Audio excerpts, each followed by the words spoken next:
Hello everyone, welcome to Kushal food and travel stories. నేను మీ రూప.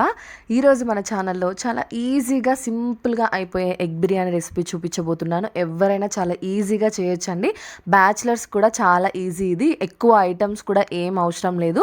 So ఎలా చేయాలో ప్రాసెస్ చూపిస్తాను, చూసేయండి.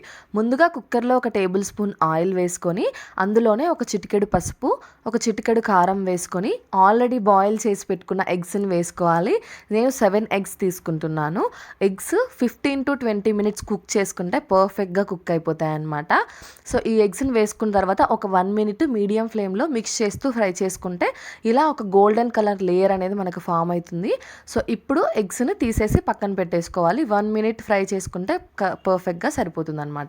అందులోనే ఇంకొక 2 టేబుల్ స్పూన్ల ఆయిల్ని యాడ్ చేసుకొని బిర్యానీ మసాలాలన్నీ కూడా వేసేసుకోవాలి. నేను ఇక్కడ ఒక స్టారు, 2 యాలకులు, అలాగే 3 నుంచి 4 లవంగాలు, 2 ఇంచులు చెక్క వేసుకుంటున్నాను. అలాగే 2 బిర్యానీ ఆకులు కూడా వేసుకుంటున్నాను. ఇవన్నీ వేసుకున్న తర్వాత మసాలాలన్నీ కూడా ఒక 30 to 40 సెకండ్స్ ఫ్రై చేసేసుకోవాలి. మసాలాలన్నీ కూడా ఫ్రై అయిపోయిన తర్వాత ఒక 2 పెద్ద సైజు ఉల్లిపాయల్ని పొడవుగా కట్ చేసుకొని వేసుకోవాలి. చిన్న ఉల్లిపాయలు అయితే 3 తీసుకోండి. ఈ పొడవుగా కట్ చేసుకున్న ఉల్లిపాయల్ని వేసుకొని గోల్డెన్ కలర్ వచ్చేంత వరకు మీడియం ఫ్లేమ్లోనే ఫ్రై చేసుకోవాలి. మనకి బిర్యానీకైనా ఏదైనా కర్రీస్కైనా కూడా నాన్ వెజ్కి ఆనియన్స్ అనేది గోల్డెన్ కలర్లో ఫ్రై అయితే టేస్ట్ అనేది ఎన్హాన్స్ అవుతుంది. సో గోల్డెన్ కలర్ వచ్చేంత వరకు ఫ్రై చేసుకోవాలి. ఆనియన్స్ కొద్దిగా కలర్ చేంజ్ అయిన తర్వాత అందులోనే ఒక 2 పచ్చిమిర్చి చీలికలు కూడా వేసుకొని ఫ్రై చేసుకోవాలి. సో ఈ విధంగా గోల్డెన్ కలర్ వచ్చిన తర్వాత ఇందులో ఫ్రెష్గా దంచుకున్న అల్లం వెల్లుల్లి పేస్ట్ ఒక పెద్ద టేబుల్ స్పూన్ వేసుకొని పచ్చి వాసన పోయేంత వరకు ఫ్రై చేసుకోవాలి. అల్లం వెల్లుల్లి పేస్ట్ కూడా ఫ్రెష్ది వేసుకుంటే మనకి ఫ్లేవర్ అనేది ఇంకా బాగుంటుంది అనమాట. సో ఆ పేస్ట్ అనేది ఫ్రై అయిపోయిన తర్వాత ఇందులోనే ఒక పెద్ద సైజు టొమాటోని కూడా చిన్న ముక్కలుగా కట్ చేసుకొని వేసుకొని ఫ్రై చేసుకోవాలి. టొమాటో అనేది ఆల్మోస్ట్ సాఫ్ట్గా కుక్ అయ్యేంత వరకు ఫ్రై చేసుకోవాలి. సో ఇప్పుడు ఈ విధంగా ఫ్రై చేసుకున్న తర్వాత ఇందులో మనం మసాలాలన్నీ యాడ్ చేసుకోవాలన్నమాట. బేసిక్ మసాలాస్ ఎక్కువ ఏమి ఉండవు. 1 టీ స్పూన్ పసుపు, 1 టేబుల్ స్పూన్ కారం నేను మా రుచికి తగ్గట్టు వేసుకున్నాను. సో మీ రుచికి తగ్గట్టు కారం అడ్జస్ట్ చేసుకోండి.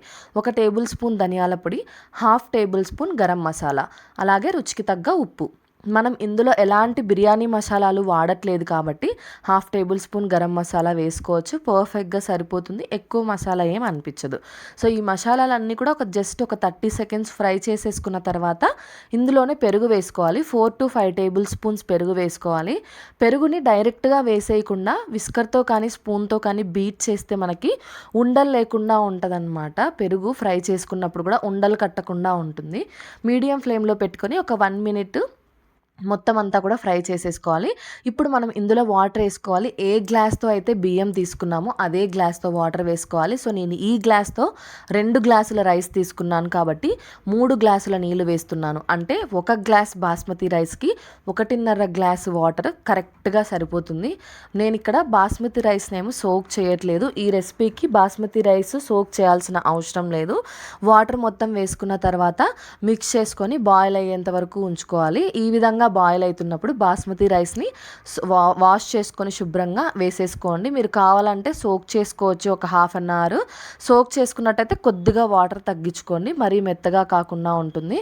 రైస్ వేసుకున్న తర్వాత మిక్స్ చేసుకొని మీకు ఈ స్టేజ్లో ఉప్పు కానీ కారం కానీ ఇంకా కావాలి అంటే అడ్జస్ట్ చేసుకోవచ్చు.